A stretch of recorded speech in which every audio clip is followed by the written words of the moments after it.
नाज़रीन अव्हां खे अहम ख़बर खां आगाह कंदा हलूं त कमिश्नर शहीद बेनज़ीराबाद रशीद अहमद ज़रदारी ऐं ॼाम साहब में सखी ॼाम ॾातार जी दरगाह में औक़ाफ़ खाते जा मुलाज़िम हटाए मज़ारुनि ते रखियल नज़राने वारनि पेतियुनि खे पंहिंजा ताला लॻाराए टाउन जा मुलाज़िम मुक़रर करे छॾिया। औक़ाफ़ खाते कमिश्नर जो क़दम नामुनासिब करार ॾेई छॾियो। SS न्यूज़ जे रिपोर्टर गुलज़ार गुल मंगी मूजिबि टाउन ऑफिसर मोहम्मद लाइक ज़रदारी ॿुधायो त DC जे हुकुम ते ताला लॻाया आहिनि। औक़ाफ़ खातो सिर्फ़ नज़राने जा पैसा खणे थो, बाक़ी दरगाह शरीफ़ जो तरक़ियाती कमु नथो करायो वञे। हाणे दरगाह ते रखियल नज़राने जूं पेतियूं डिप्टी कमिश्नर शहीद बेनज़ीराबाद जे जोड़ियल टीम जी निगरानी में खोलियूं वेंदियूं।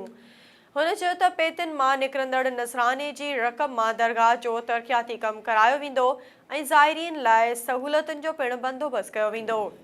ॿिए पासे राब्तो करण ते चीफ एडमिनिस्ट्रेटर औक़ाफ़ हैदराबाद अब्दुल गनी महर ॿुधायो त डिप्टी कमिश्नर खे अहिड़ो क़दम न खणणु घुरिबो हो ऐं जेकॾहिं दरगाह शरीफ़ ते कमु रहियल आहे त औक़ाफ़ खाते खे लिखत में ॾिए हा। बाक़ी बिला जवाज़ नज़राने पेतियुनि खे ताला लॻाइणु सुठो अमल न आहे। हुन चयो त असां टीम मुक़रर कई आहे जेका दरगाह सखी ॼाम ॾातार ते पहुची पेतियुनि खे लॻल तालनि जी मालूमात वठंदी ऐं डिप्टी कमिश्नर सां मुलाक़ात पिणु कंदी।